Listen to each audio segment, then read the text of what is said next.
दादा चॅनल का चेंज केलं तू? हे यार 2 मिनिटं सकाळपासून तू बघते मला बघतो ना 2 मिनिटं. मी नाही देणार रिमोट. हे बघा डोक्यात नको जाऊ. त्या दिवशी पण तू पेट्रोल भरलं नाही आणि गाडी घेऊन गेला. तू आता जॉबला लागली ना, तू भर ना पेट्रोल. तुझी गर्लफ्रेंड पण जॉबला लागली, ती पण पैसे कमवते, पण तिला कसं भरमसाठ गिफ्ट देतो. हे बघ माझ्या गर्लफ्रेंडवर जाऊ नको, ती माझी बायको होणार आहे आणि तुझं ना 2 वर्षात लग्न लावून तुला घरातून काढून देणार आहे आम्ही.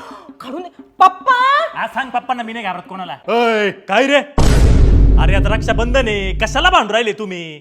पप्पा पाहिलं ना, दादा मला नेहमी त्रास देतो. ओ पप्पा, हिची सारखी किरकिर चालू असते, त्या हिचं लग्न लावून लवकर. अरे भावा बहिणीने कसं राहिलं पाहिजे, हा असं जिवळ्याने राहिलं पाहिजे. भांडणं काय करता? अरे आत्या आली. अरे आत्या.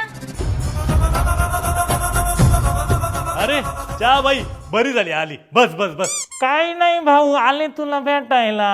अरे वा, बरं झालं आली. मग आता एकुलता एक भाऊ आहे माझा, त्याला विसरून कसं चालेल मला? पाहिलं ना माझ्या बहिणीला किती काळजी माझी. भावा बहिणीने असं राहिलं पाहिजे, कळलं का? हा मग भाऊ, तब्येत बरी ना तुझी? हा बरी आहे, बरी आहे. तुझी बरी ना तब्येत? हा बरी आहे, बरी आहे. असं असं.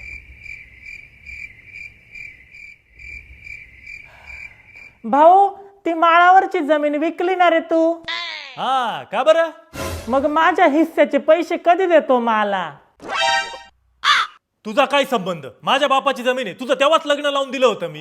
हा मग माझ्या पण बापाची जमीन होती ना मग. मिळणार नाही. हा ते काही नाही, मला माझ्या हिस्स्याचे पैसे दे. लहानपणापासून असाच त्रास दिलाय तुम्हाला, अजिबात मिळणार नाही. हा घेतल्याशिवाय जाणार नाही. अगं मिळणार नाही म्हणजे नाही. अरे मी जाणारच नाही घेतल्याशिवाय. अगं चहा बाई मिळणार नाही म्हणजे नाही. माझ्या हिस्स्याचे पैसे मला पाहिजे, पाहिजे मला पैसे अजिबात पाहिजे. नाही. नाही म्हणजे नाही, मिळायचे नाही म्हणजे नाही. पप्पा आत्या, भावा बहिणीने कसं राहिलं पाहिजे? ते काही असो, जिथं विषय जमिनीचा येतो तिथं फक्त रप्पा रप्पा. ए, आत्या.